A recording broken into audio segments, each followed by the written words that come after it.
Hello and welcome back to the Arsenal Therapy Podcast. My name is Farhan, also known as Gunner since '96, and as always joining me here this morning is Adam Keys.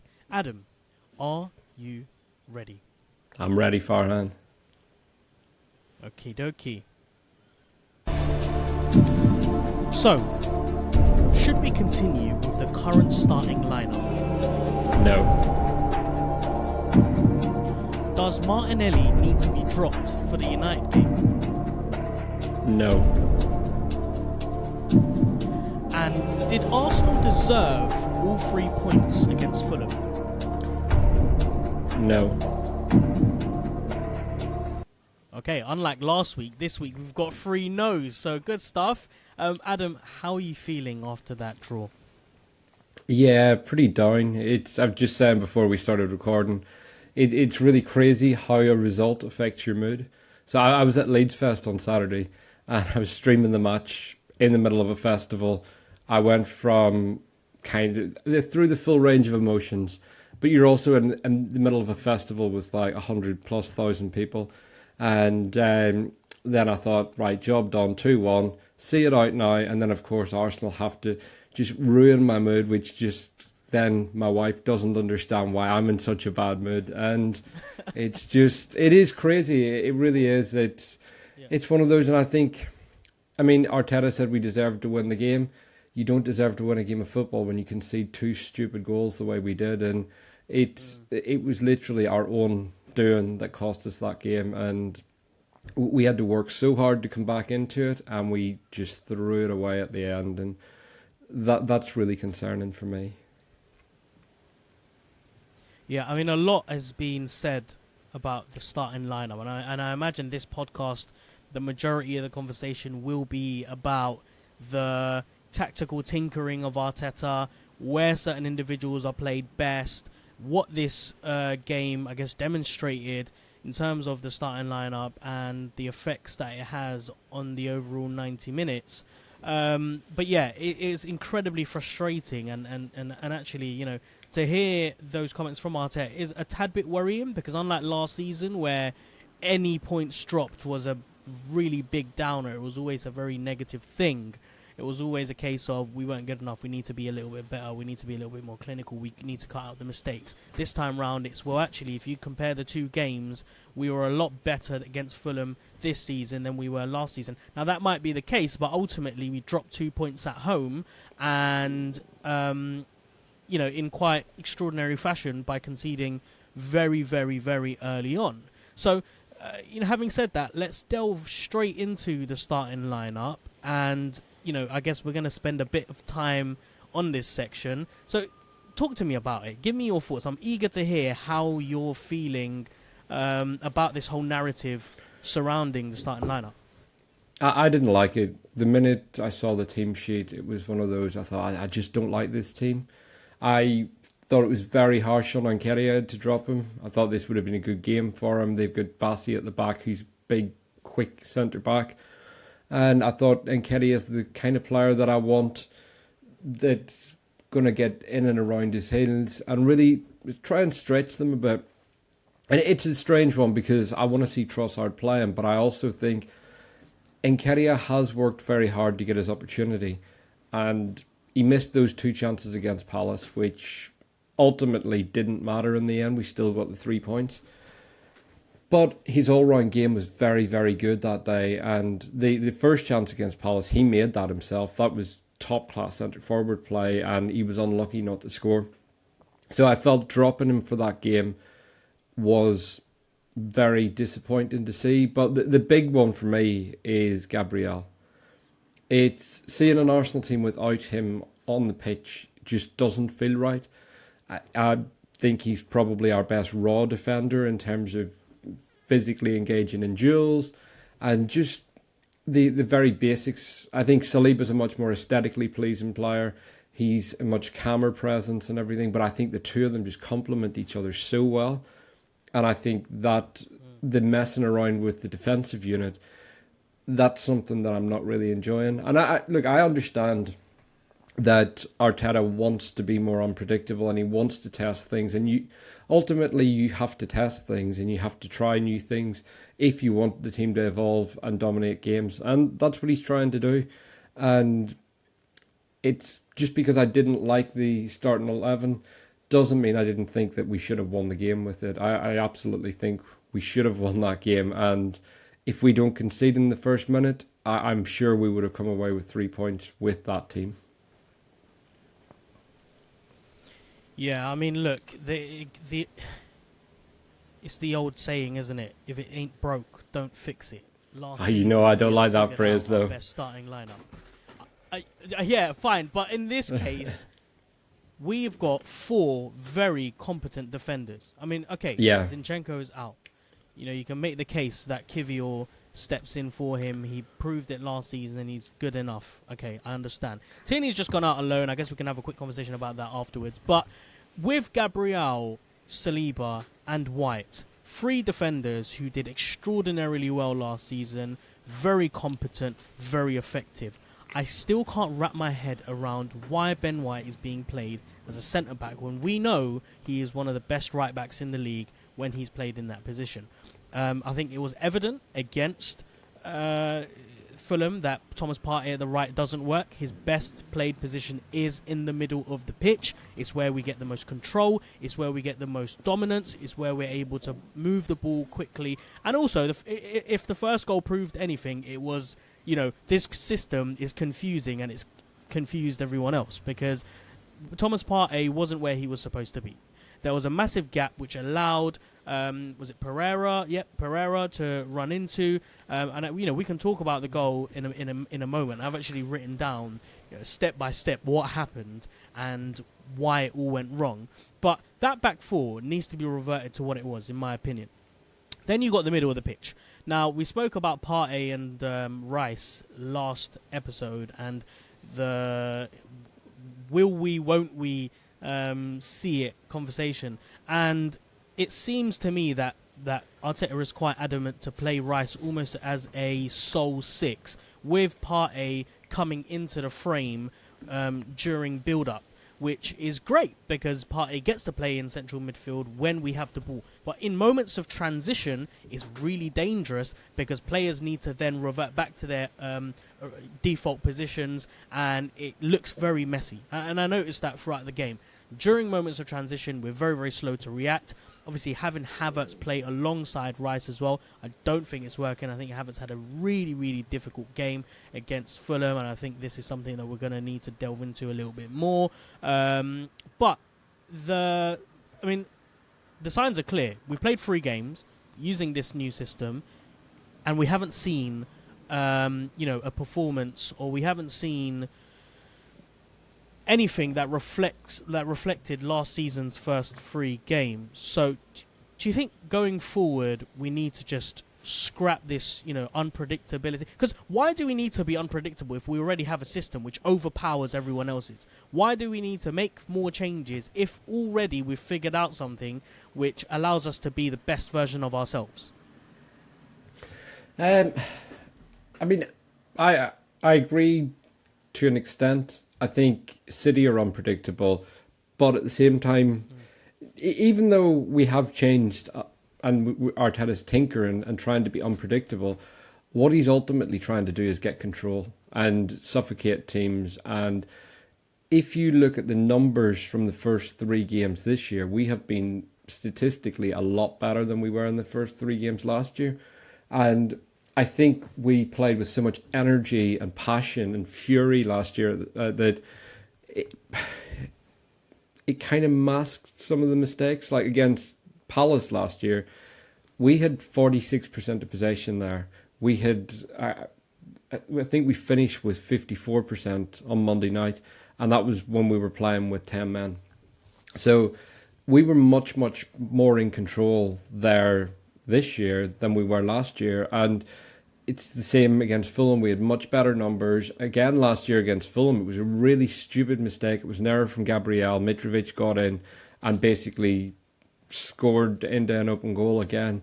And we had a really hard-fought battle. Odegaard ended up, it was him that grabbed the game by the scruff of the neck and really fired us on.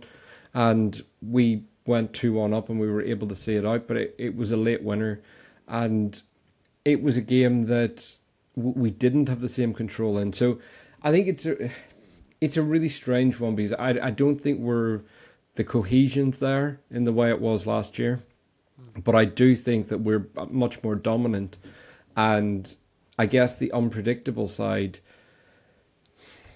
it's a hard one, because if you want to play the same style of football but be slightly unpredictable, I think Arteta wants a few tricks up his sleeve, but not necessarily to be changing things every week. And it's probably something. Arteta says a lot of things that sometimes you agree with, sometimes you don't. Sometimes you don't actually know what he's talking about. So it's for me, I think this experiment is all about gaining control. And I don't like Thomas Partey in that right-back role, because although he's inverting and he's spending a huge amount of his time in the middle of the park, as you said with the first goal, he's not in that area. And it's completely changed the way we build up, because before we had the left-back inverting, which gave you that strength and allowed the player in the left 8 role to go further forward, do a lot of the off-the-ball work, and it gave Martinelli more support as well.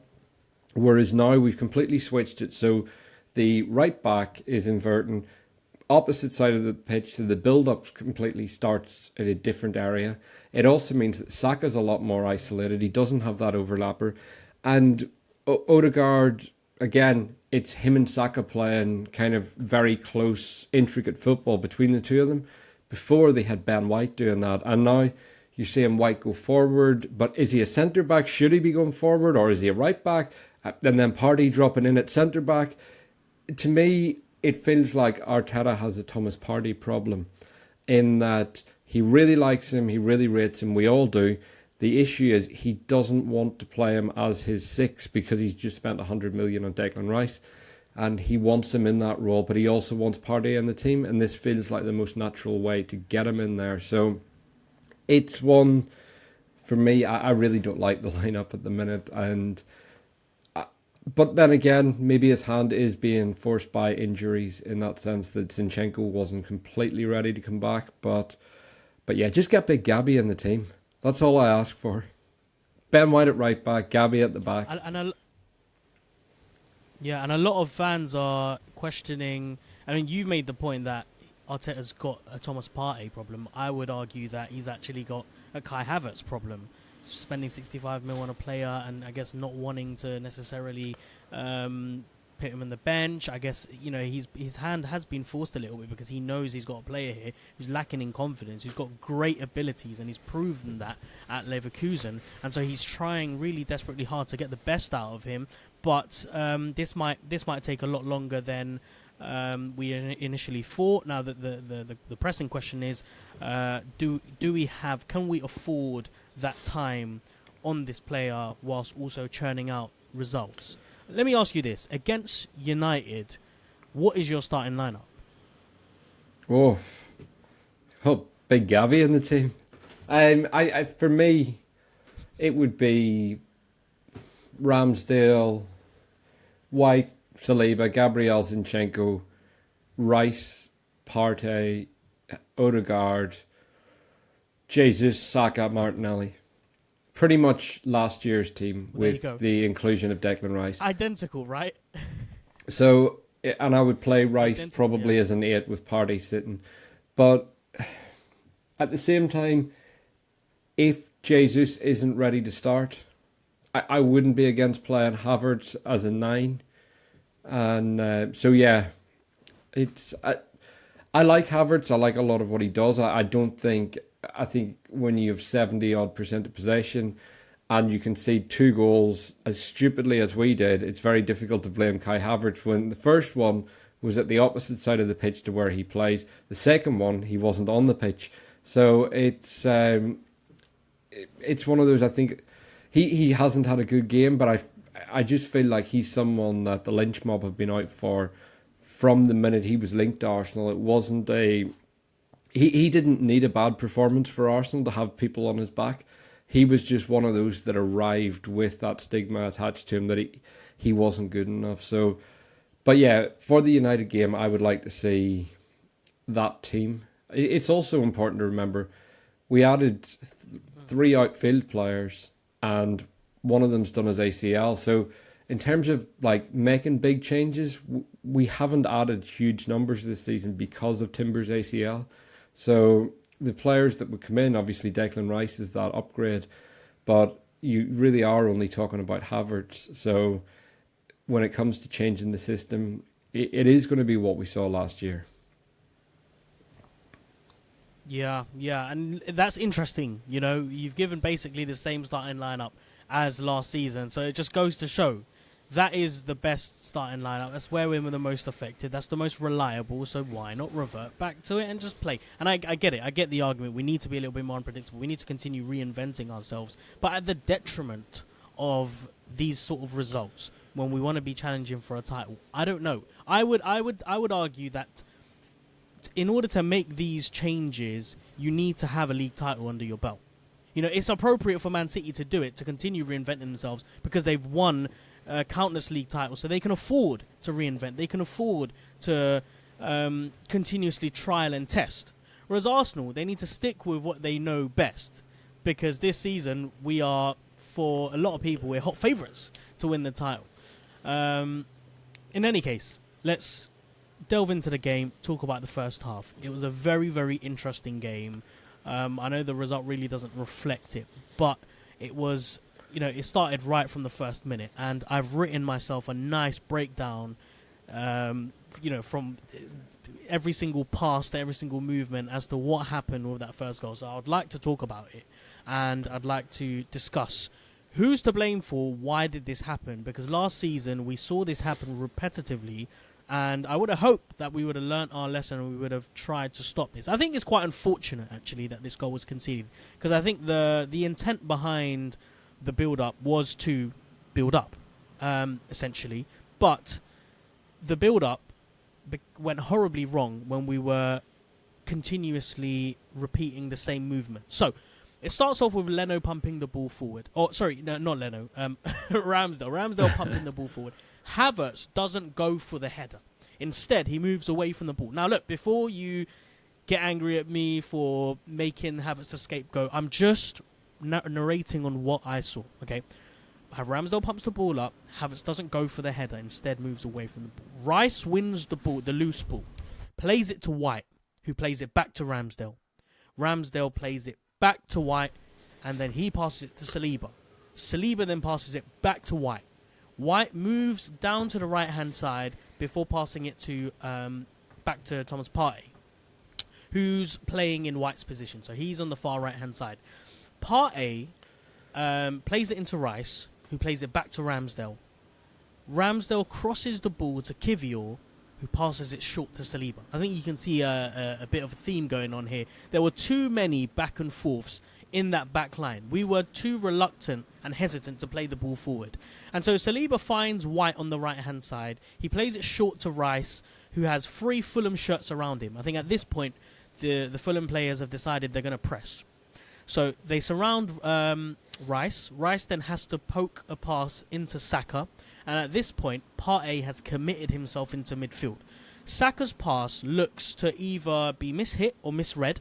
But whatever happens there, he passes it straight into Pereira, and Ramsdale's positioning, I mean, he's way too far out of his goal, misreads the shot completely, and it's 1-0 to Arsenal. So there are a few issues here. Number one, we're playing far too many passes. No, the first issue, initially, from the kickoff is not committing ourselves to win those first balls. Had Havertz won that first ball in the air, it might be a different story. Maybe I'm being a little bit critical and unfair. In any case, the second issue is playing the ball continuously amongst ourselves in defence, unable to move it past the halfway line. The third issue is Partey and White continuously interchanging to the extent where at the end, neither of them know where to be, and there's a massive hole left in the middle where, unfortunately, poor Bukayo Saka is, I think, unfairly scapegoated for that pass, because I think he's expecting someone to be there, and because the game is being played at such a rapid pace at that point anyway, ball gets away from his foot, it's supposed to find someone, it doesn't, and then Pereira's in on goal, and again Ramsdale's out of his goal that far deep because he doesn't think in that situation is happening. He's not anticipating for us to lose the ball so cheaply. So I think it's quite harsh to blame him for that goal either. But yeah, very sloppy from Arsenal, I think. Those are the mistakes that I've identified. What do you think? Do you think I'm being a little bit too harsh? Do you think that this was just an unfortunate event? How would you describe this? Well, I've got a question first. So after Havertz doesn't win the header on the right at the start, who wins the second ball? Rice picks up the loose ball. Yes. So I get it. So I'm yeah, being a little bit harsh. So the premise is the attitude wasn't to try and win the ball. The attitude was that ball is coming down. I'm sandwiched in between two Fulham players. Let me get out of the way. And then eventually, I think it was who was the fellow who got the red card. I think he was the one that headed Calvin Bassey. So I just wanted to make the point. Yeah, I just wanted to make the point that the intensity and the attitude wasn't right from the first whistle. Yeah, I mean, I think we conceded the first goal. I get that, but Havertz has won more headers for us, more aerial duels than any other player in the first 3 games, and for me, I'll be honest, I need to watch this bit back because I'm not viewing it. Because I had to watch that clip a good 3 to 4 times, and it was for me it was very concerning because I don't want to see any Arsenal player try to shift themselves out of scenarios where they need to be all in. Yeah, I mean, as I say, when it comes to aerial duels, that's not a concern for me with Kai Havertz. This one may be an exception, but I do think you've won the second ball. The number of passes between not winning that header and the end result, that's a lot of possession Arsenal had. So I think the most important thing with any long ball is winning the second ball. So it's great. Like we had games when we had Giroud in the team where he would win header after header and we would have no one that was picking up the ball after it. And it's like you can have someone that's great in the air, wins headers, but it's where are they going? And it's ultimately you want your team to get the ball. You want to be able to get a foot on it, retain possession and start to play. So I think that is probably being slightly harsh. But at the same time, I do want to see players compete. I think Gabriel Jesus actually wins very few balls statistically, but what he does is he causes major problems for defenders, and it makes it that Arsenal actually win the second ball a lot. So if you look at his numbers and Ramsdale's completed passes to him, they're actually quite low. But if you look at the chaos it causes, very rarely defenders are able to play a pass straight to where they want to go, not it off to a teammate, because Jesus is just causing havoc. So for me, the second ball is always the most important there. With the point on playing it out from the back, I want to see us do that. I think the passing was good. We looked comfortable when Kivior had it, and he plays it in, and we work our way across the park. Even when it came to the goal, like the interchange between Rice and he plays it out to Saka, it's really aggressive play from Palhinha, who he was fantastic all game, but it's one of those, Rice still manages to get the pass away. Like Palhinha comes in hard on him fairly as well, but it's one of those, it kind of showed the control that Declan Rice had to just pop it round the corner, get it to Saka, and it's one of those, whenever you're playing against a team that are going to sit deep, you do need to play it in that area of the park. You need to draw them out a bit, because the alternative is you just pin them back further and it becomes very difficult to break that low block down. And I think it's one of those, if the player is in the position Saka expects him to be, or Saka doesn't misplace that pass, we're not talking about this. So it's one of those, we're probably talking about, we started the first 2 minutes of the game really well. We were passing the ball all over the park, and it's one of those, this is such a freak goal to concede. The issue is these freak goals keep happening. And I do think your point about the confusion within the team is right there. So that's the one that I do really agree on. I think Partey's in one place. You've got Ben White off slightly to the right. You've got different players that are all moving around, and there's there's so much movement in the team at such an early stage of the game. I would rather see us kind of settle into a game a bit and not go full throttle and moving players around. And I'm trying to think. The big thing is players are they're rotating and interchanging so much that as they're trying to settle into the game, it means that it's very easy to drop out of position. And as we saw, it's not even a good strike from Pereira. It's one of those, it's just a really shit goal all round. It's one of those, we've so much of the ball, one per pass, and a player that, like 9 times out of 10, Ramsdale just picks that ball up. Instead, he's caught completely off guard because because we're playing it out, Ramsdale is expected to be higher up the pitch. And it's just one of those freak goals that we're seeing too often from Arsenal. We really, really need to cut out those mistakes.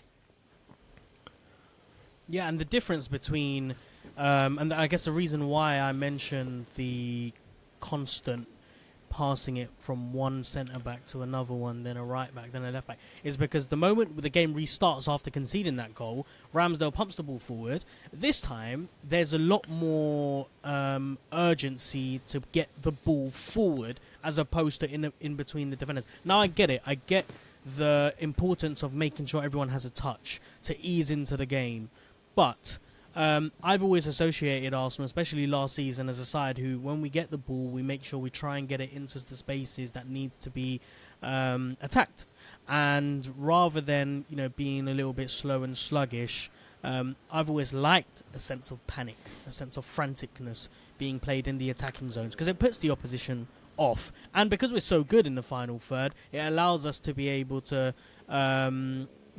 set the tone a little bit, and so I guess we can talk about what happens after the first goal is conceded. A barrage of opportunities come our way, and one player who I felt like saw the ball a lot, and we were quite, I think, fairly critical of last week, was Gabriel Martinelli. And I think your observations on him last week were bang on, because this time round against Fulham, he did look like a shadow of himself. And it was surprising for me, number one, to see us play the ball as many times as we did down the left-hand side, because Bukayo Saka's, excellent on the ball in possession, excellent at taking his man on, and really effective in getting the ball into the danger zones. So, yeah, it was surprising for me to see Arteta, I guess, switch, or whether it was Arteta or the players on the pitch at the time. It was interesting to see us try and find Martinelli as many times as we did. But yeah, definitely in the first opening 10-15 minutes, he was the one that was seeing quite a lot of the possession, wasn't he?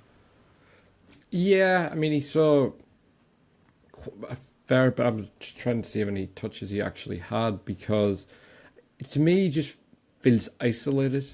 I thought last week he was poor. I thought today or Saturday, he was quite good.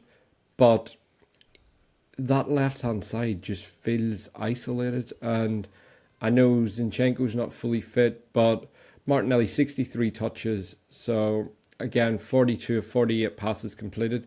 That's a stat I don't really want to see from my left winger, is an 88% passing accuracy, because it's almost suggesting that there's safer passes being played, the options aren't there, the risks aren't being taken. So you kind of want to see maybe 77%. And I know that sounds daft, but I remember Kevin De Bruyne talking about this last year, and he was like, what is the point of a creative midfielder having 100% passing accuracy? He was like, you can have that stat and play it sideways for 90 minutes, but the job of that player in those areas is to agitate and cause problems. And if you don't take risks, those passes won't come off. And again, it's one of those. Right now, I'm looking at Martinelli's numbers, and they're all very good on paper, but I just felt he was isolated, and it was only really when Vieira came on that he had someone to work with. But I feel he's very, very wide, and we talked about this last year, and where he did seem completely kind of isolated on that left-hand side. His job is obviously to be a stretcher on the pitch and really make the pitch big. However, I think with Kiwior behind him, he's got more of a defensive player. And with Zinchenko, he's very much an attacking thinker. Zinchenko is essentially a 10 playing at left back. And he's getting the ball, he's playing those incredible line-splitting passes, just those verticals that others can't see. Kiwior doesn't have that in his game. Very few players do have what Zinchenko has. And for me, it's just the whole left side just feels a bit disjointed, a bit broken. And again, I hate to keep going back to the Gabriel thing, but Gabriel played every game in pre-season. He's played 73 games in a row for us. The team is so used to having him in that area. And even down to whenever we're pushing for a goal, Gabriel's one of those that's very good at winning the ball high up the park and just keeping recycling it. So I think all those factors come into play when we look at someone like Martinelli, in that it's not just him not hitting his best form yet. There are more reasons behind it. And I do also wonder if that's part of the issues that we're having with Havertz, is put Zinchenko in there and you've got a very different option. You've got someone playing different types of passes. You've got someone that's much closer to him in terms of able to receive at all times. And Zinchenko makes us a better side, and I think with Gabriel as well, we're a better side. So right now, I think there's a lot of disjointed play within the team, and a big part of that's down to this like constant moving parts that Arteta's putting in place. Yeah, and I agree. I do think having certain players there makes a big difference, but we know that with players like Martinelli and Saka, they're more individualistic type of players rather than supporting acts or needing supporting acts. For example, you can tell straight away when Saka picks up the ball, he's going to take his man on, and he's more likely to beat them than not.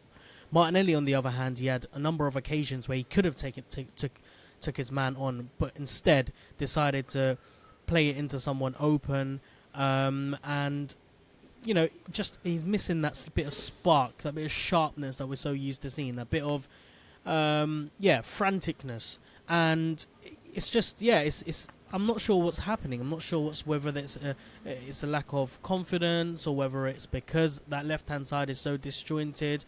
But certainly, with Kiwior being there, it doesn't help because unfortunately he's just not up to the standards to play that left back role. And he has the similar issues as Havertz in the sense that he's more of a slow burner type of player. Slower to release the ball, slower to, I guess, move with the ball, and maybe that's the issue that we have with someone like Havertz. Maybe it's not a case that he isn't. I think we all know he's naturally gifted, and I think he's shown that he's able to do the standard things, very well. But what we had last season is a squad full of players who were killing themselves to be in certain positions or playing at such a high tempo that it made it really difficult for other teams to catch up or to play at that tempo. Now that we've got someone like Havertz who's more used to playing at a different type of tempo, I think that is having a knock-on effect on the way that we're able to move the ball. Again, I might be wrong. This is just an observation that I made from that Fulham game. He definitely puts himself into good position. He definitely has the ability to read the game really well. But do we have someone here who just hasn't quite matched the tempo that we're used to playing? I don't know. The thing I want to see more from Havertz is more touches. I want to see him involved more because I think his off the ball work's actually really good. He runs more than any other player. He covers more ground. He wins more duels. So I think there's a lot of harsh criticism around him. And I come back to the numbers. If you look at the number of shots we had, the amount of possession we had, it's very difficult to blame a player that's playing in an attacking role. And it's also we can only view and analyse a game from what we've seen on TV. We don't know what Arteta's telling players. So the likes of, to your point on Martinelli not taking on his man, you don't know if that's a tactical thing where Arteta's saying to him, right, I want more control here. Rather than trying to beat your man every time, I want it played back to someone in space. And we keep building and keep building. So I think just our instincts tell us that a winger should try to beat his man. But if again with Jack Grealish in his first season, he said he was scared to take on his man because Pep wanted control. He didn't want him doing that. So all the things that Grealish had done his whole career, suddenly he had to relearn that left wing position. So it could be a tactical thing where Martinelli's being told to do that. And again, with Havertz, we don't know what he's being told. But right now, we're 3 games in, and I don't feel either goal had anything to do with him. The second one especially, as he wasn't on the pitch. But I think the frustrating thing about this game is the nature of the way we conceded. The opening goal dictated how the game was played out. So yeah, that's very much where I stand. I think I want to see more from Havertz. I'm not saying he's been good, and I don't think he was good on Saturday.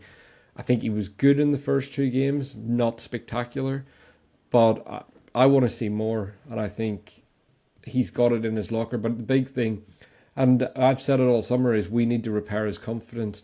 But also it's important to remember this is a guy who's playing a completely new position. So he played in a more similar role to this at Leverkusen, but that was 3 years ago. And in that time at Chelsea, he's had about 100 different coaches, all coaching him different things, but predominantly coaching him to play as a 9. So if you look at a lot of his hold-up play, the layoffs that he gives, a lot of them are very much the work of a striker. Whereas in that left 8 position, you want them on the half turn, you want them running into space, and you want them thinking like a midfielder. Whereas I feel there's that one that's all over social media where he's getting really heavily criticised for about 10 yards of space behind him, and he just knocks it back and it goes to a Fulham player. That's a centre forward knocking it back. A give and go, you knock it back to your 10, your 8, whatever, you spin into the space behind you. That's how strikers are coached. That is not how midfielders play. And I think this is something that we are going to have a bit of patience around, is as he learns that position and he gets his confidence. But yeah, for me, the criticism is a bit harsh given the nature of the game as a whole. Okay, I have a slightly different approach and insight to this. And that is, yes, you're right. Players do need to be coached into playing the way that the manager wants. They do need to find their rhythm and their flow. But certain periods of the game where certain moments happen, the actions of a player will reflect on them and their ability to do certain things. For example, there is a moment in the game where White plays a lovely ball over the top for Havertz. He reads the run really well, but the pace, he doesn't kill himself to get to the ball. Now, we can argue that the goalkeeper's going to get there first. But we know that if that's Gabriel Jesus up there, he's going to make sure that he's making that run right to the very last second until he knows he's going to miss out on that. Very similarly, there is another chance where Saka plays a ball across the face of goal. There's no one in there to tap it in. Havertz is the most likely player to be there to poke it in. He fails to get to the ball because he doesn't kill himself to get to the ball. Again, it's really, really nice. And I don't think the issue with the game was a lack of us creating opportunities or a lack of dominance or the ability to not play intricate, nice, lovely football. Because in the first half, we were all over them. Being able to play it on the right, on the left, down the middle, especially between, I felt like there was a really nice, there's a really nice relationship being built between Odegaard, Saka and Rice.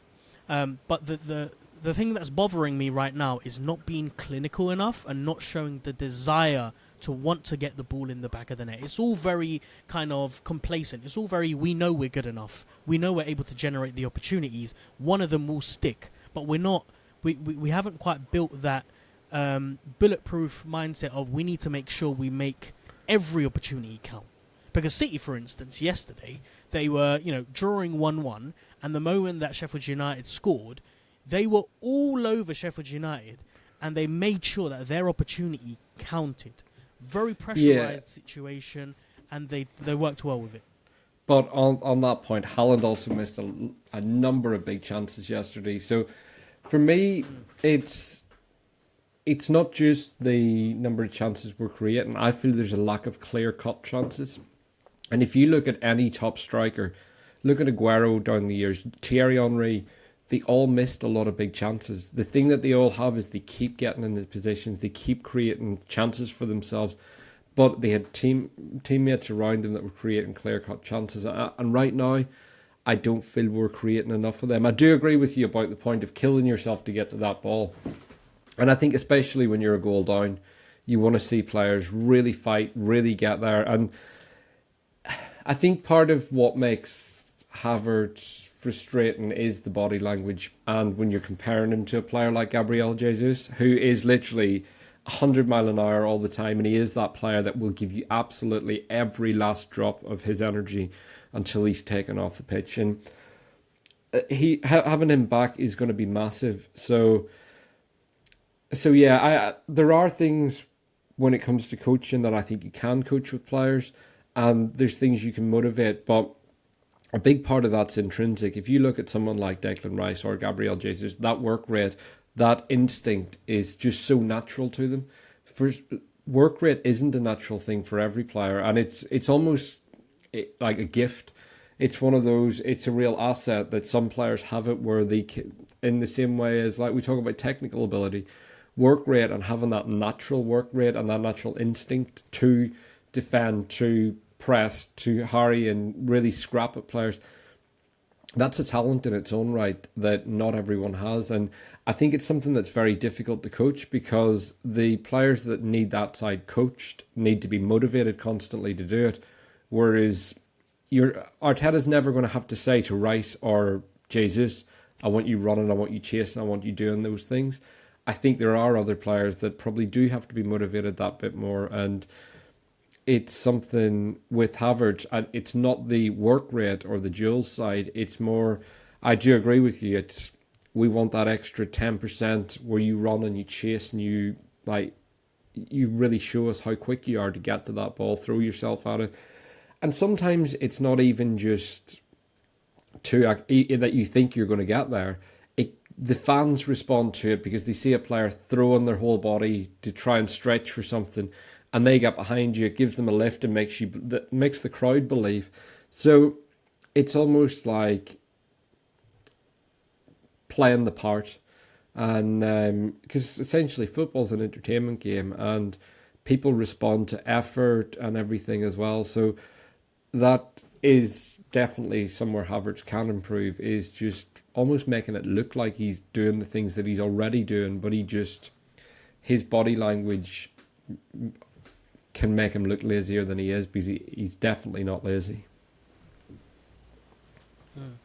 Now, let's talk about Fulham and kind of their effectiveness in the game. I don't think I rewatched the game. At first glance, it did seem like it was a bit of a cat and mouse game, and there were periods of the game where Fulham had dominance in that first half. Upon watching it again, it was clear to me that actually it was more a case of Arsenal just not being structured well enough. There was a chance where Jimenez has an outstanding effort, a really dynamic sort of scissor kick, which goes just wide, and it came from White not being dominant enough in the air, far too casual, fails to clear the ball, and fortunately the ball goes inches wide.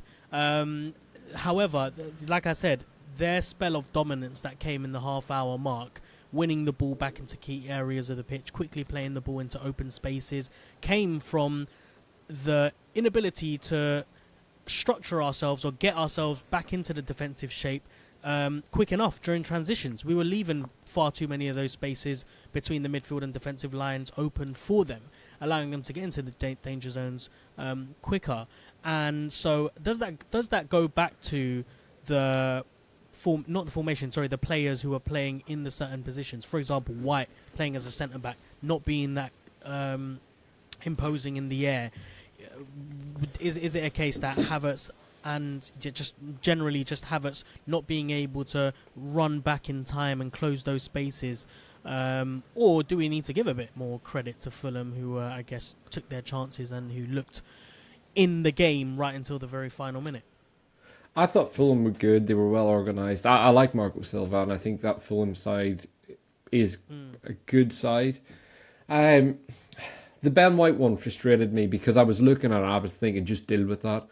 And yes, there is the positional side and the kind of moving parts, but remember, Ben White played centre-back for a long time. He's in the air in terms of winning duels, spotting danger. Ben White's very, very good at that. I think it was just a poor moment from him, and I think it's something that we can make excuses, we can blame Arteta, we can do whatever. White failed to deal with that ball, and he's someone, I thought he had a good game for the most part. Not his best game because his standards are so high, but I just felt he should have dealt with that better. There's no other way around it. He was weak in the air, he didn't seem fully... He never looked sure about what he was going to do, and that worries me for a defender. It was one of those, the minute he didn't deal with that ball, I thought they're going to create something here. And it was really good effort from Jimenez, and it was one that I was relieved to see fly wide, because at one point it looked like that was going to drop in. So, but yeah, the dominance that you said with Fulham, they had 97 passes in the whole of the first half. So they had 29% of the possession. And when you look at it, the issue is when we have that much of the ball, they still managed to have 6 shots. And I think that makes it feel like they were much more in the game than they were. Because again, we have to work so hard and be so clever to create and get into the final third and break teams down. But it seems like teams can get through us far too easily. And this is something that we saw at the end of last season. And it's something that will cost us if we don't sort it out, because right now I just feel that we're too easy to play through. And we were fortunate that Jimenez chance didn't go in. None of the others really challenged us, but it's still the fact they're getting 6 shots off in a game when they've got so little of the ball. And that's definitely a concern for me. But all in all, I think we really dominated that first half. And it was the Saka header in the first half, the cross into the ball. That, I mean, if you're coaching kids how to head a ball, show them that video of how not to commit yourself to a header. It was a disastrous way to attack the ball from Bukayo Saka, and I was thinking about it. I don't think he scored a header for Arsenal. I may be wrong, but it was one of those that should have been a goal. That was one of those that was on a plate. It's so close, and there's no way Leno's stopping that unless it's straight at him. So, all in all, I thought we did dominate that first half, but we just need to be more clinical, and we need to be more organised when we lose the ball and not let teams just cut us open straight away. Well, you could make the argument as well that the offside goal could have been a goal as well. No lines were drawn. I don't know whether I'm nitpicking here, but it felt like, to me, Havertz might have been onside and Robinson may have been keeping him onside. I don't know whether anyone has looked at this properly, but when I was watching it back again, I was really surprised that they didn't draw the lines. And actually, last season, similar situation happened where they failed to draw the lines, and actually a goal was chalked off when it shouldn't have. But, you know, the goal itself, lovely strike following a cutback pass from Havertz. And again, I don't feel like Havertz meant to make that pass. It was such a really awkward pass made by him. It ended up being finding Odegaard, who put his laces through it. And yeah, just unfortunate that we weren't able to get that seen by VAR properly. Odegaard, I mean, we can have a chat about Odegaard in the second half, but someone who I'm keen to speak about is a player who we have been asking for, calling for to be put in the starting lineup, and that's Leandro Trossard. It was unfortunate, wasn't it, that he didn't have the best game, and I think a lot of that comes down to his positioning. We know his best and his most favoured position is probably on the left-hand side where Martinelli was. Unfortunately for him, Martinelli was on the pitch at the same time as him, so he was having to play in the middle. He was having to sort of play as a false nine at times as well. What went wrong for him? I think he's actually played his best football for Arsenal as a false nine rather than a left winger. But I think we've got this issue where whoever's playing 9 at the minute is coming deep whenever, and Havertz is going beyond them for aerial duels. And I think that's part of the cohesion problem right now, is that the players are still learning this stuff. So we're still getting used to it, and then we're seeing our lineup changing every week. So Nketiah would have just been getting used to that. Then he's dropped, and then Trossard comes in. Then Gabriel Jesus is coming in. So for me, it wasn't a great game from him. I didn't think he was really at it. He didn't have a huge number of touches. Passing, again, he only attempted 17 passes, completed 12. And I just thought it was one of those games where it just didn't really go well for him. But on another day, perhaps it comes into the fact that you concede so early on that unless you respond very, very quickly, it becomes very difficult for forward players to really impact the game. And again, playing against Calvin Bassey, big centre-back, very physical, very fast.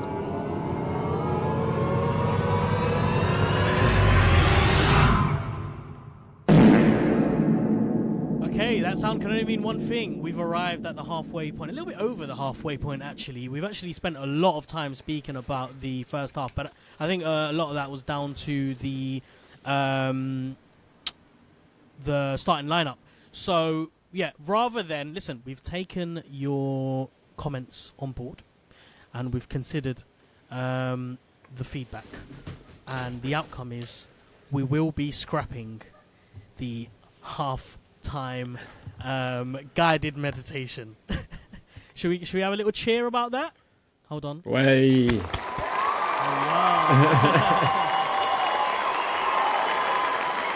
Okay, we are going to replace it for something. We're not sure yet what that's going to be, but for now we are going to be moving on to the second half discussions where a lot happened. Arsenal got their 2 goals. There was a red card incident. There were many changes being made. One immediately off the bat that Arteta decided to make, which was bringing on Eddie Nketiah, and a really good change made by him as well. And actually I was very surprised that 10 minutes later he made a following additional 2 changes, Vieira and Zinchenko. Now, does that reflect a manager who is slightly panicking, or is it something that he's finally beginning to pick up, beginning to learn when to make the right subs? Because I think for these kind of things, it does come down to intuition, doesn't it? Yeah, and I think there's certain things that you plan for before a game, but I guess Zinchenko is a player that Arteta would have wanted on the pitch, but actually I didn't think he was that great when he came on. I thought he was good, but it wasn't one of his best games. And but yeah, he was good, and I was glad to see Arteta make the changes when he did. The big one for me was Eddie. I thought he should have started the game, and he came on. He looked hungry. He looked fired up, and really, it gave us that bright start at the second half. I wouldn't say we were lacking in the first half, because actually there were chances created. There were a lot of things happening. There was so much of the ball. So it's hard to say we didn't have that spark, but I think Eddie just added something that it's hard to explain. It was what we needed at the time, and I was glad to see him coming on. But obviously the 2 that came after that, Fabio Vieira, he was the one that probably changed the game overall. I thought he was fantastic, and it was hopefully a coming of age performance, but it's one of those, a bit like I'm not getting carried away with Havertz's performance, I'm not going to get carried away about what I saw from Vieira, because when you're coming on in an attacking position, when your team have that much of the ball and you're chasing a goal, it's much easier to perform. I'll judge Fabio Vieira properly when I see him do it for 80, 90 minutes in a game where he has to do both sides of the game, where he has to defend, he has to create, and I want to see him as a starter. It's a bit like with Reece Nelson last year against Bournemouth. He came on when it was like full intensity, like chasing that goal, and he obviously had that massive moment. But we weren't shouting for Reece Nelson to be starting the next week. We were all just embracing that moment.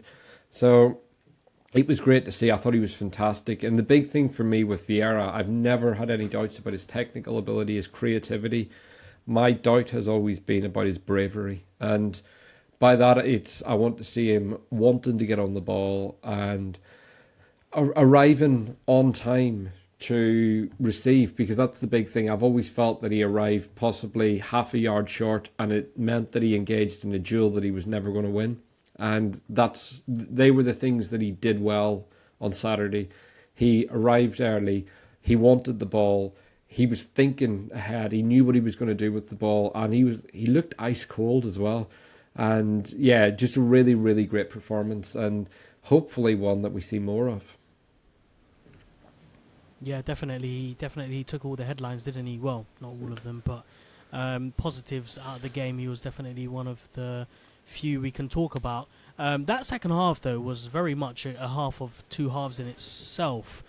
We started it off really, really well, front-footed, very intense. And in doing that, we forced those two goals. The first one was a penalty that Bukayo Saka took this time round, which was a surprise for many. What's going on there then? You know, first we have Odegaard take one. Now it's Bukayo Saka. Is this a mind game sort of thing going on? Unpredictable, man. Trying again to tinker. Yeah, and the penalty takers as well. It's crazy. Yeah, I mean, I don't think it's a bad thing if you've got two players that can hit them. If you look at the Invincibles around that time, Lauren used to hit penalties for us, and Thierry Henry obviously hit them. We had multiple players that could hit them that were good penalty takers. And down the years, we had Fabregas and Van Persie that could both hit them and would interchange at times. I think Adebayor as well. So having multiple players that can hit pens is only a good thing, and I think they both scored. So Odegaard stepped up at a big moment in the game. He looked ice cool in that and put it in the bottom corner. I thought Saka's penalty was really well hit at the weekend. He obviously gave Leno the eyes, put it in the bottom right, sent Leno the wrong way, and it was just a very nice finish. But it was one I was glad to see Saka take it, because I did have a doubt after that West Ham game, and then he missed one in pre-season, and his penalty in the Community Shield wasn't the cleanest hit. I did think, is there going to be a confidence issue with him on pens, and is that why Odegaard's taking it? So yeah, I was glad to see him step up and hit it. It was a great pen, and it was a big, big moment, and it showed again that he can more than handle the pressure.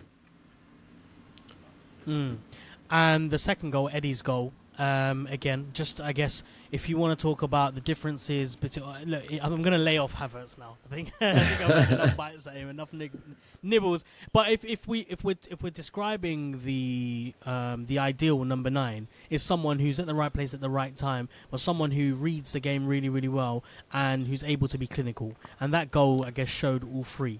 And you know, it's weird to be able to it's weird to describe such a simple bit of football in those three different ways, but it's the simple things which is the most difficult. And in the first half, you could argue we had 2 or 3 of those similar types of scenarios where the ball was being played across the face of goal in really good positions, but there were no one was there. Nketiah, on the other hand, he was there, and the contact of the ball was really nice and sweet as well. So again, really, really good to see him on the score sheet as well.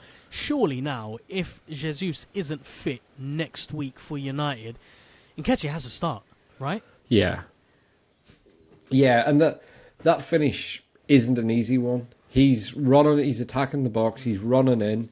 It's that pass from Vieira was just ice cold. Have you seen the video of him afterwards? And he just stands and turns to the crowd and just like he just knew that pass was inch perfect. And it's not an easy finish. To take that first time is the sign of a confident player, and that's something that I want to see more of from Nketiah, is him having that confidence to take those chances. And after the 2 misses against Palace, that was a big goal for him. So it was one of those, because so much happened in like a 3 or 4 minute period.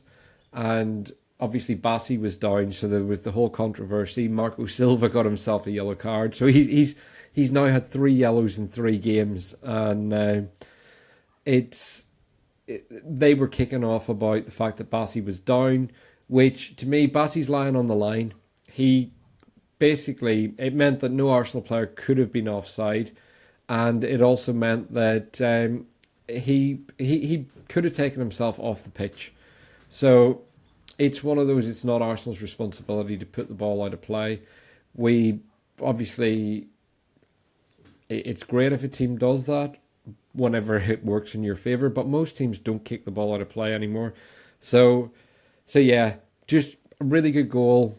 Very nice finish, and it was just great to see Eddie get it, because he's worked hard to be there. Now, what happens after the goal is the level of intensity drops slightly, but it drops to an appropriate level. I think the game is still being played at a reasonable tempo, and it's not until the red card or the second yellow where Bassey basically floors Nketiah and gets himself sent off, where Arsenal decide to take the foot off the pedal.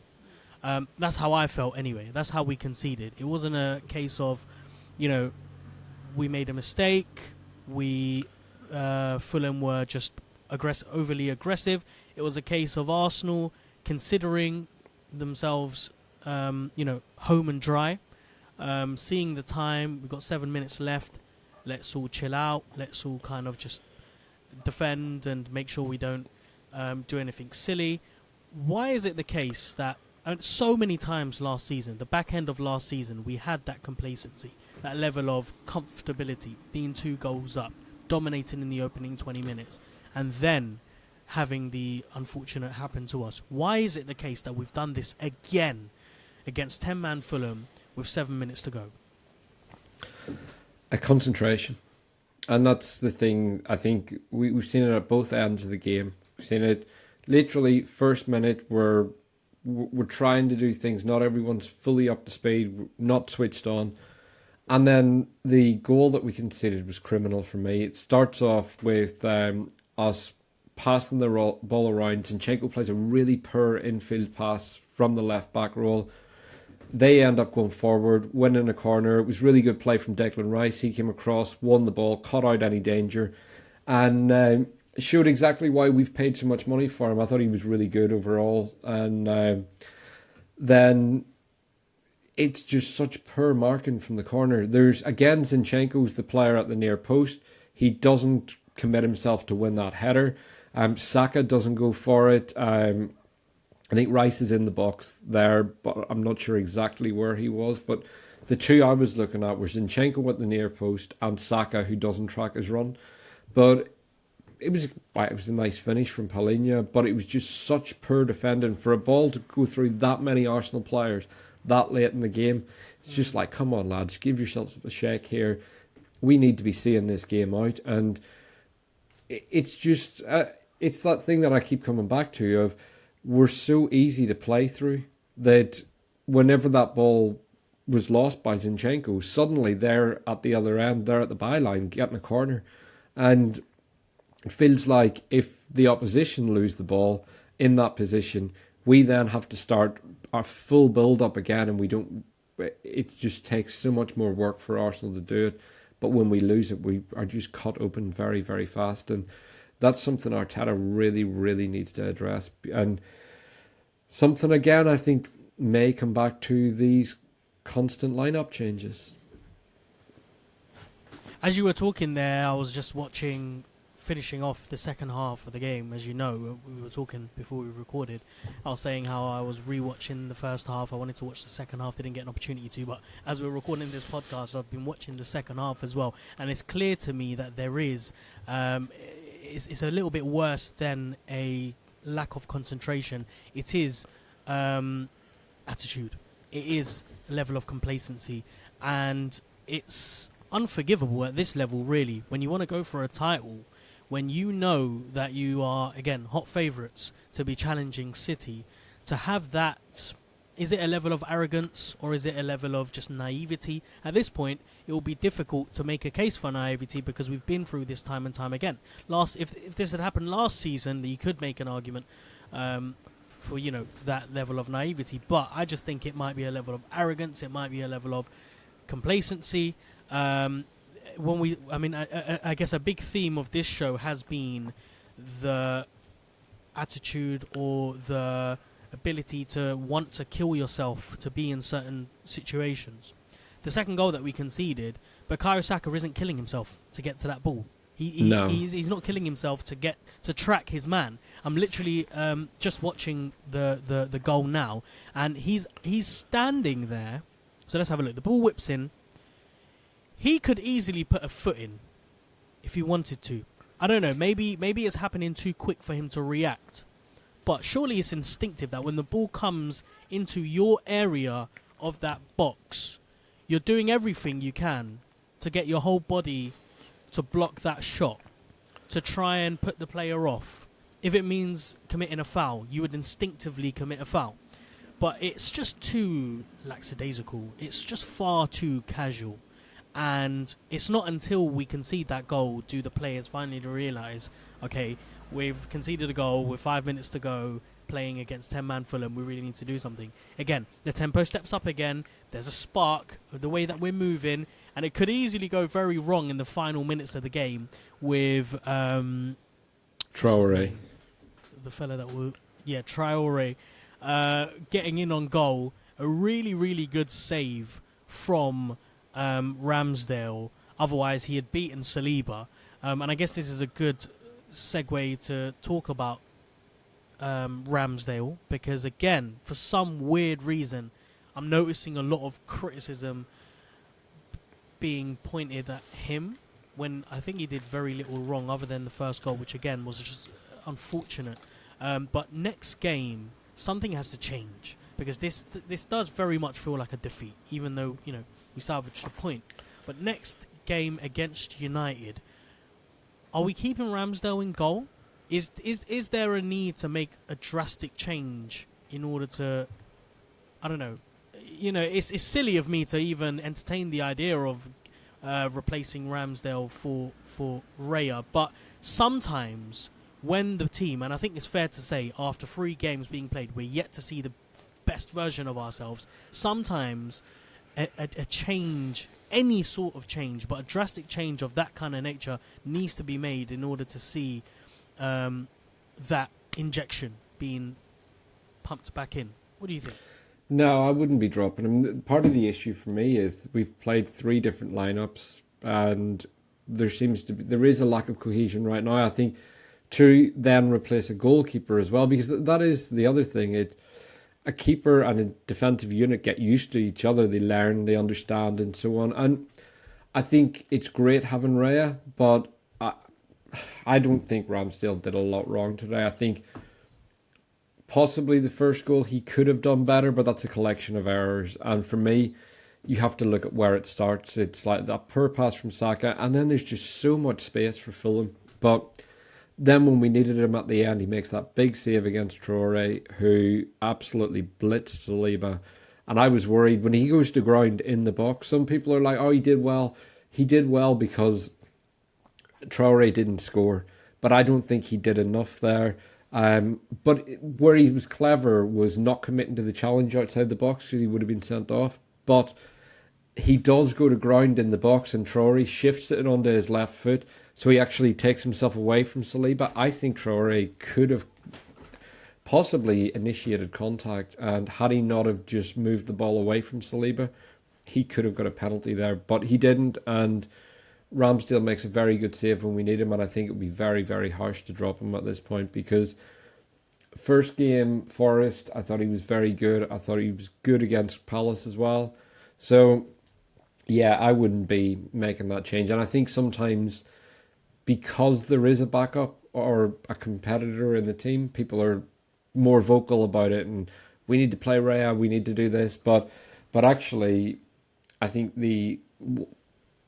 Ramsdale was very good overall, and it's just a shame that the first goal happened the way it did. But all in all, for me, the big thing, and I put a tweet out about it, was there were 11 players on the pitch who I felt didn't perform to the levels that we expect them to.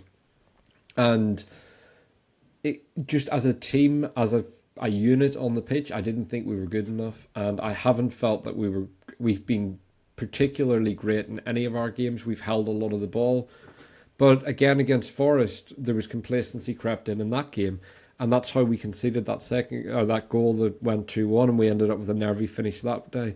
So I think there's a complacency problem, but I think there's 11 players on the pitch that need to step up and need to just give that extra 1-2% that gets you over the line and really kills the game off. So, but for me, Ramsdale has to keep his spot for now. And I also think give Raya a chance in the Cups next month and see how he does before we start making massive calls to change our keeper when we've got a back four that's changed every week.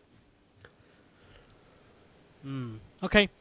I don't know if there's anything else left for us to talk about. I mean, Jesus had 9 minutes. Just watching Vieira pull off that incredible overhead kick, which had it gone in, it would have been considered one of the goals of the season, surely. But yeah, is it worth us discussing Jesus' cameo? Came on for 9 No, minutes? I don't think there was enough in there. So it's just really great to have him back. I think that's the main thing. The other one is Smith Rowe. It's another game. He's got no minutes at all, chasing a game, and there are rumours that both him and Gabriel could leave this week. For me, I don't know if you saw Arteta's press conference before the game. He was asked about Gabriel, and he said there is nothing there for now. And I was thinking, like, Arteta has shut down rumours in the past and said, no, absolutely, this player will be here. I didn't feel confident that in what Arteta said about Gabriel definitely being here. And that for me is a major worry, because I think if he leaves, that leaves us with, 3 or 4 days to get someone in. And we know there's been links to Guehi from Crystal Palace, who I really like. But at this point, I think Gabriel's a better player. I think Gabriel and Saliba have a connection that is quite often overlooked at how good they are as a unit. And then there's talk Smith Rowe could go on loan. There's also talk that Chelsea have made an inquiry about him. So I really don't know what's happening there. So there are a few things that I think there's stuff going on behind the scenes at Arsenal, and that I'm not overly enamoured with at this time. So I'm hoping that as the week goes on, we get more clarity, because Smith Rowe came on in the Community Shield and I thought he was fantastic. And again, I thought he would have been the kind of player that you playing against a deep block, what more do you want than a player with really quick feet, close control, and those like give and goes. That is where Smith Rowe excels. He draws players towards him, he knocks it off effortlessly, and he's a great finisher as well. So yeah, I really don't know what's going on there, and it's one that I find it very strange, because he came back looking very, very fit. He worked hard in pre-season. He had a really good Euros with England, and it's a shame that we've got a player of that level of talent that was so good for us a couple of years ago, and he's just not getting near the pitch. What the hell is happening with Gabriel? Why do you think it is that he's not playing? Is it a case that there's something going on with Arteta? Is it his level of commitment in training? Is it if it was a case that he's moving, surely we would have heard something by now. Agents love to talk. Agents love to spill things to the media. Why haven't we heard anything about a potential move if it is the case that he's going to be moved on? I honestly have no idea, and it's one of those that I'm just searching here, and there's no real news on it. So obviously, straight on AFC stuff on Twitter, and just look for the latest news. But it's one of those. I really don't get it. I can't see any logical reason that Gabriel's not playing, and like he played every preseason game, played in the Community Shield, and then he was dropped for the Forest game. And the Forest game, I understood because Timber was in the team, and it's like, all right, okay, we've got Timber here, we've got a very good ball player, we've got that real flexibility. But then when Timber did his ACL, I just expected Gabriel to come straight back in. But then Tomiyasu played left back, and again we saw Ben White at centre back. And what I don't get, I understand the unpredictable thing that Arteta's trying to do and become more difficult to prepare to play against, but I just don't get why we spent pre-season playing a certain way and then changed it for the first game of the season. So that's the bit that makes me think there's more going on here than we're being led to believe. And it's something that I'm really concerned about because I think Gabriel's fantastic. Okay, and finally, we've arrived at this point of the show where it's time for... Good, bad, ugly. That's right, time for Good, Bad, Ugly, where we give one good moment, one bad moment, and one ugly moment from the game. So, Adam, when you're ready, give us your good moment of the game. Good. I'm going to go with Fabio Vieira's assist and then just turning coldly Cantona style to the crowd. Okay, cool. Bad moment? Bad moment, the Fulham goal.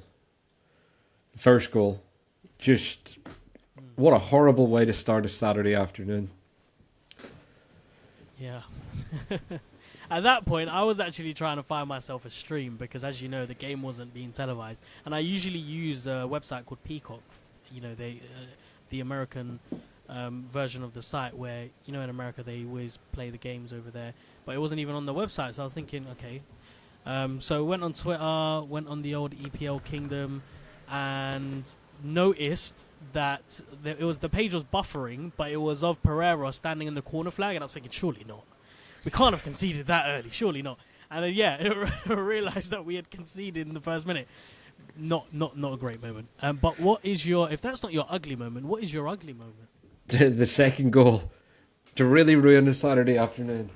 So I was literally standing in the middle at the main stage at Leeds with the game on stream, waiting for Wet Leg to come on stage, and there I am, furious in a sea of happy people, and me just with this big angry head on me watching the game. So that was my ugly moment of the Saturday.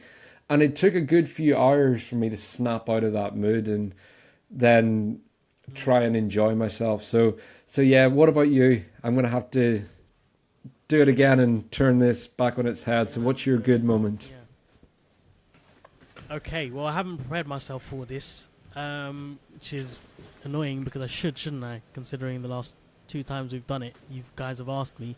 My good moment would have to be, I don't want to cop out, but Vieira. I think Vieira, not necessarily the assist, but I think just his overall performance was very, very good, and it was encouraging to see that despite having a really difficult start at Arsenal, lack of game time, lack of impact, not having the physicality, he's starting to grow and he's starting to kind of find his own pathway, I guess you could call it. So that's my good moment. My bad moment would have to be the Ben White header, which allowed Jimenez to have that crazy overhead kick goal. What could have been a second goal, what could have really blown us out in that first half, didn't happen, luckily, fortunately. But yeah, again, I just think that was really shoddy defending, really shoddy header. Ugly moment of the game. It won't surprise you to hear that No, I'm not gonna. I'm not gonna say Havertz.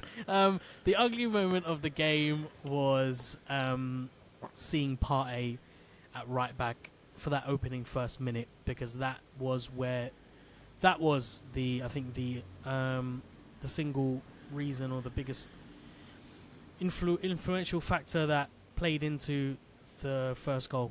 Had White been on that right hand side, maybe he would have been in a better position to get the ball. If not receive the pass, then at least be able to chase back Pereira. I think at that point Pereira was left at his own devices. So yeah, that's my good, bad, ugly. I'm hoping next week against United there will be a good, bad, but we'll just have to wait and see. How confident are you, just before we end it, how confident are you going into that United game? I mean, United are really bad. So it's a weird one. Yeah. Forest led 2-0 for a long time in that game at the weekend. Matt Turner wasn't great. Man United are not a good side, and I have got some confidence because they're not good, but I don't have this really strong sense that we're going to go and beat them, just because I think, honestly, had we not have conceded that second, I would say, yeah, we'll step it up a gear again next week. And maybe, just maybe, the conceding that second goal could be a good thing as the season goes on, because it's a draw early in the season. We're only 3 games in, and it may teach them a lesson that says, right, stop switching off, be on it from the first minute. You need to kill games before you start messing around. It's just, it could be a blessing in disguise, but obviously any drop points in the title race, I just feel massive now. 2 years ago, a draw at home like this, I don't think would have hit as hard, but when we're now competing against City, and that's the standards that you have to abide to. So how confident are you? I feel fairly confident because of this draw. I think we'll come back stronger. Having said that, am I right in saying that the game is going to be played at the Emirates as well, which is good. It's an afternoon kickoff, which is good. So yeah, United have been terrible, and I think that win will paper over many of the cracks in their system, in their team. I think Erik Ten Hag is way over his head. If we're able to play the starting lineup, which we're both hoping for, then I think we'll blow them out of the water. But it very much depends on whether we see Zinchenko and Jesus, and whether we see Gabriel. And actually, am I right in thinking the window closes? Or is it, is it on the Monday that it will close? Window closes on Friday. Okay, so we'll have a very clear picture of who's here and who's not, and hopefully that will set the tone for the remainder of the season. Yeah, but it is that time of the show again where unfortunately we must say goodbye. I want to say a massive thank you to everyone who's listened up until this point. Thank you very, very much. If you did enjoy this episode, please do give us a 5-star review on Apple Podcast and Spotify. Let us know what you thought of the show by reaching out to us on Twitter. You can find us over there at Arsenal Therapy. You can also find Adam over there at AdamKeys_, and you can find myself over there at GunnerSense96. As always, we will be back next week to give you your usual weekly dose of Arsenal Therapy. But if you can't wait until then, make sure to head over to the Arsenal Therapy YouTube channel for the 15-minute show, where we'll be taking you through all the latest bits of Arsenal updates every Tuesdays and Thursdays at 8:30 a.m. And actually, this week, I think Adam's got something up his sleeves. I think we are going to be doing a daily show, seeing as it's the last week of the window, so make sure you tune in for that. And make sure you also head over to the Arsenal Therapy website too for the blog posts, where we will be breaking down our thoughts and feelings on this game, any incomings, outgoings, and much, much more. So until then, take care of yourselves, have yourselves a very good week, and we'll speak to you soon. Thank you very much. Bye-bye.